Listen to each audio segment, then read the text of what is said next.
Hello everyone, today we are going to discuss the counselling procedure of NIMCET 2021। हम शुरुआत में जितने भी स्टेप्स हैं आपके काउंसलिंग प्रोसीजर को एक बार उनको देखेंगे और at the end of the video हम मोस्ट कॉमनली एस्क्ड क्वेश्चंस जो डॉक्यूमेंट्स को लेके होते हैं उनको एक बार डिस्कस कर लेंगे। So let's get started. Guys, सबसे पहला स्टेप जो था आपका इनिशियल स्टेप काउंसलिंग प्रोसीजर में था वो था चॉइस फिलिंग का, जो कि आपकी 28 अगस्त तक होगी। ठीक है, चॉइस फिलिंग को लेके अगर आपको डाउट हो कि आपको क्या प्रेफरेंस देनी है कॉलेजेस को, किस ऑर्डर में भरना है, तो आप एक बार मैंने एक वीडियो अपलोड कर दिया था ऑलरेडी इस बात को लेके, आप उसे रेफर कर सकते हैं। ओके, चॉइस फिलिंग के बाद आपको क्या होगा, आपका फर्स्ट राउंड ऑफ अलॉटमेंट होगा। First round of seat allotment में क्या होता है, आपको आपकी रैंक्स और जो भी आपने प्रेफरेंसेस अपनी दी हैं उसके बेसिस पे आपको कॉलेज अलॉट किया जाएगा। ठीक है, तो आपके पास दो ऑप्शंस होंगे। आपको जो सीट अलॉट की जाएगी आप या तो उसे फाइनल लॉक कर सकते हैं, इस केस में आपको जो कॉलेज मिला है आपको उसमें एडमिशन लेना होगा लास्ट में। और दूसरा ऑप्शन होता है आप अपग्रेड पे डाल दो, मतलब अगर आपको जो कॉलेज मिला है आप चाहते हो कि आपको उससे ऊपर जो आपने प्रेफरेंस में डाला था आप उस कॉलेज में एक बार ट्राई मारना चाहते हो, आप चाहते हो कि आपको उसमें एडमिशन मिले, तो आप अपग्रेड पे डाल सकते हो। अगर पॉसिबिलिटी होती है तो आपकी सीट अपग्रेड हो जाती है। ठीक है, तो फर्स्ट राउंड ऑफ अलॉटमेंट में ऐसा होता है। फर्स्ट राउंड ऑफ अलॉटमेंट के बाद क्या होता है, आपको रिमोट रिपोर्टिंग के लिए बुलाया जाता है। रिमोट रिपोर्टिंग में क्या होता है, आपके डॉक्यूमेंट्स वेरीफाई किए जाते हैं।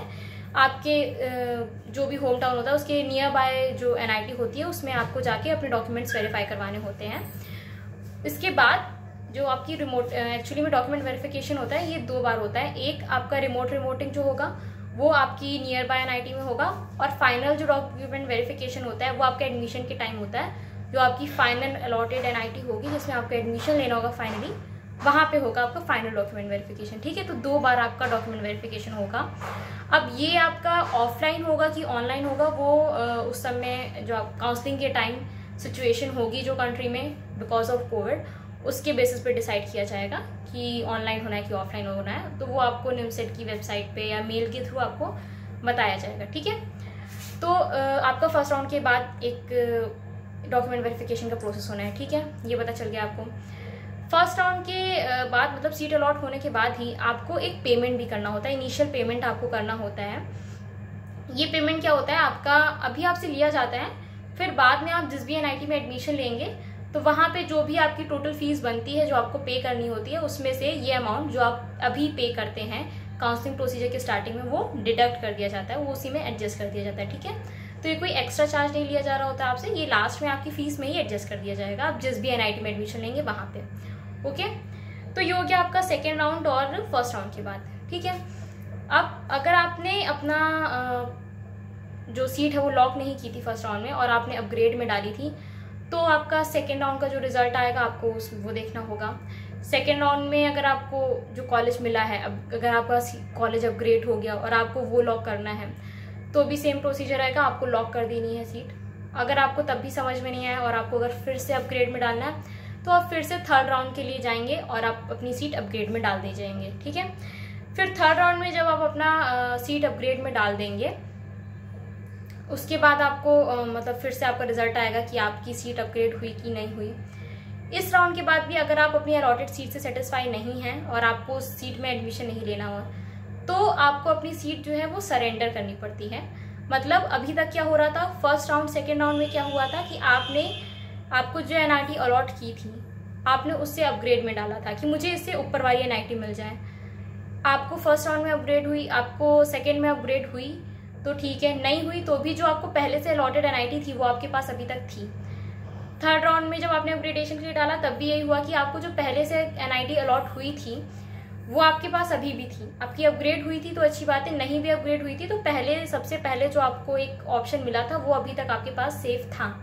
बट अगर आप थर्ड राउंड के बाद भी अपना सीट जो आपको अलॉट हुआ होता है आप उसे खुश नहीं है और आप उसे मीन्स आप फर्दर अपग्रेडेशन में जाना चाहते हैं, तो आपको जो करंट आपको सीट अलॉट हुई होती है वो आपको सरेंडर करनी पड़ती है। मतलब अब अगर आप इसके बाद अपग्रेडेशन में गए तो आपको कोई और कॉलेज मिलेगा तो अच्छी बात है, नहीं मिलेगा तो आपको ये जो पहले से सीट मिली हुई थी ये आपके पास नहीं रहेगी, ये किसी और को दी जाएगी। ठीक है, तो इसलिए बहुत कम स्टूडेंट्स इस राउंड में जाते हैं। ठीक है, इस राउंड में बहुत ज़्यादा स्टूडेंट्स नहीं जाते क्योंकि रिस्क होता है। ओके, तो इस राउंड में क्या होता है, फिर इस राउंड के बाद आपको अपनी सीट सरेंडर करनी पड़ती है और फिर से फ्रेश चॉइस फिलिंग होती है। जितने भी कैंडिडेट्स को अभी तक सीट्स नहीं अलॉट हुई होती हैं कोई भी फर्स्ट किसी भी राउंड में, वो सब स्टूडेंट्स और जो स्टूडेंट्स सीट सरेंडर कर देते हैं वो स्टूडेंट्स पार्टिसिपेट करते हैं इस राउंड में, और जो final round of seat allotment होता है फिर उसके रिजल्ट्स आते हैं और फिर आपको एडमिशन मिलता है। ठीक है, इन सभी राउंड्स में क्या होता है, लाइक फर्स्ट राउंड में कुछ स्टूडेंट्स को सीट मिलेगी, कुछ स्टूडेंट्स को फर्स्ट राउंड में नहीं मिलेगी। ठीक है, तो हो सकता है जब सेकेंड राउंड का रिजल्ट आए तो जो स्टूडेंट्स की अपग्रेड होनी होगी उनकी अपग्रेड होगी, और कुछ नए स्टूडेंट्स को भी सीट मिलती है सेकेंड राउंड में। सेम चीज थर्ड राउंड में भी होती है कि कुछ पुराने स्टूडेंट्स की सीट्स अपग्रेड होती है और कुछ नए स्टूडेंट्स को सीट मिलती है।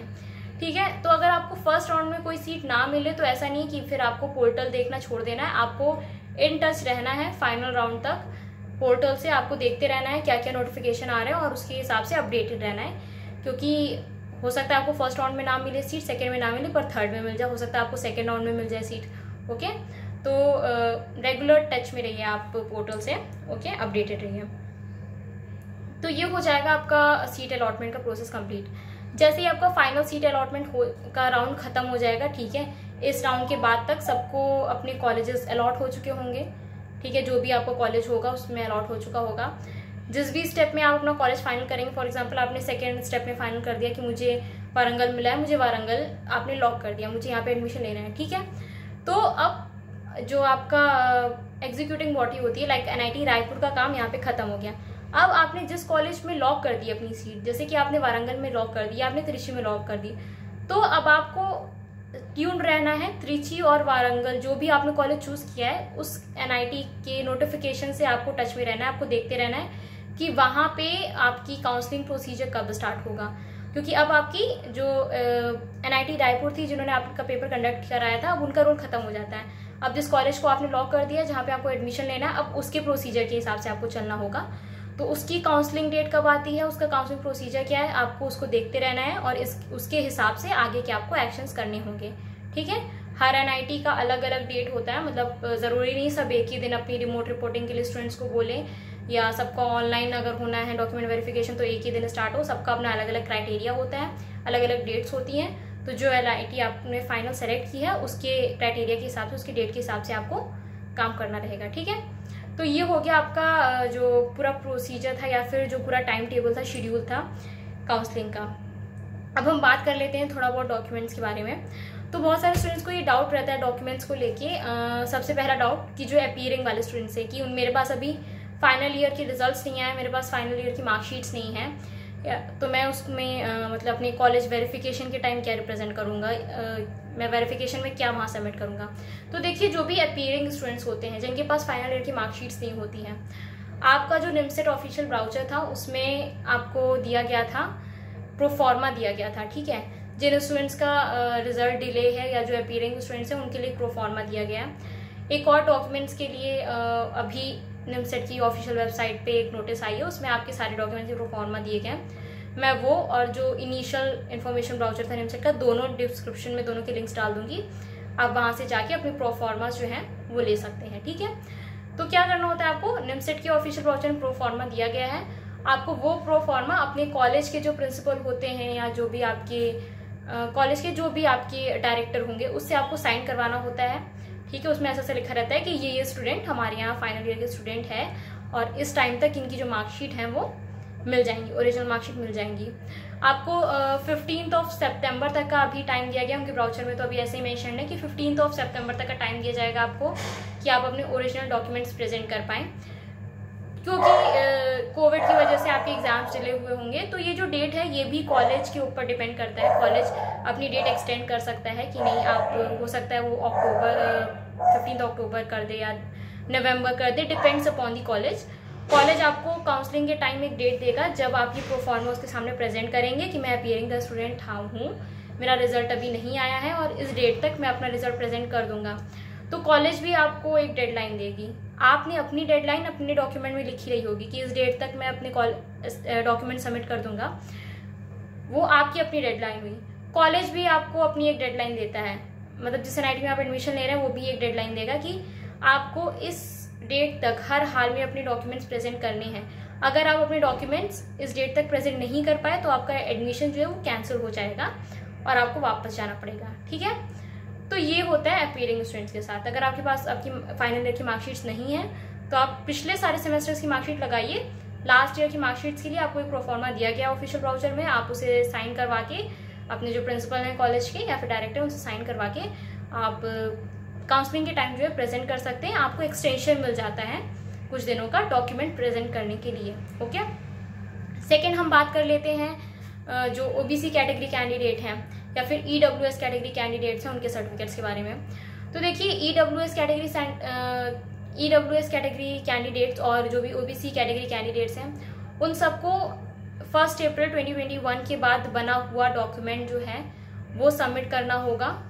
ठीक है, वही मान्य होगा, उसके पहले का डॉक्यूमेंट मान्य नहीं होगा, क्योंकि जो ओबीसी सर्टिफिकेट्स होते हैं और आपकी ईडब्ल्यूएस कैटेगरी सर्टिफिकेट्स होते हैं ये 1 ईयर तक ही वैलिड रहते हैं। तो ये 1 अप्रैल को इशू होते हैं और 31 मार्च को जो होती है इनकी वैलिडिटी खत्म हो जाती है।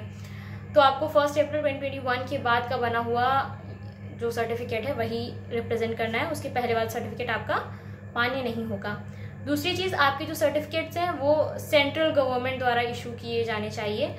स्टेट गवर्नमेंट द्वारा इशू किए गए सर्टिफिकेट्स मान्य नहीं होंगे। ठीक है, ओबीसी और ईडब्ल्यूएस कैटेगरी स्टूडेंट्स को ध्यान देना है। वैसे ओबीसी कैटेगरी स्टूडेंट्स का ज़्यादा डाउट होता है क्योंकि ओबीसी कैटेगरी स्टूडेंट्स को स्टेट गवर्नमेंट भी इशू कर देती है, उनका जो कैटेगरी सर्टिफिकेट होता है सेंट्रल गवर्नमेंट भी इशू करती है। तो आपको सेंट्रल गवर्नमेंट वाला सर्टिफिकेट ही प्रेजेंट करना है, आप स्टेट गवर्नमेंट वाला जो आपका सर्टिफिकेट है वो मान्य नहीं होगा। ठीक है, बाकी जो SC ST कैटेगरी कैंडिडेट्स और आपके PWD कैटेगरी कैंडिडेट्स हैं इनके पुराने सर्टिफिकेट्स भी चल जाएंगे, वो वैलिड होते हैं। ठीक है, उनकी एक्सपायरी डेट नहीं होती। और OBC कैटेगरी कैंडिडेट्स और EWS कैटेगरी कैंडिडेट्स का सर्टिफिकेट 1 ईयर तक ही वैलिड रहता है। तो इन्हें नया सर्टिफिकेट जो 1 अप्रैल के बाद बना होगा 2021 वो ही रिप्रेजेंट करना होगा। ठीक है, तो ये हो गया आपके सर्टिफिकेट को लेके जो कॉमन डाउट था वो हो गया। और इसके बाद भी अगर आपको कोई डाउट ऐसा रह गया जो छूट गया है, वीडियो काफ़ी लंबा हो चुका है तो मैं इसे अभी और एक्सटेंड नहीं करना चाहती। तो अगर आपके मन में अभी कोई ऐसा डाउट है या कोई काउंसलिंग में अभी आपको ऐसा कोई भी इशू आ रहा है तो मैं नीचे डिस्क्रिप्शन में नंबर मेंशन कर दूंगी, आप उस नंबर पे मुझे व्हाट्सएप या टेलीग्राम मैसेज कर सकते हैं। और जो भी आपको इशू लग रहा है कि हाँ मुझे प्रॉब्लम आ रही है, इस पर भी एक वीडियो बना चाहिए, तो मैं नेक्स्ट वीडियो जो है आपका उसी क्वेरी पे बना दूंगी और जल्दी से जल्दी आपका इशू रिजॉल्व करने की कोशिश करूंगी। So this was all about today. Thank you so much.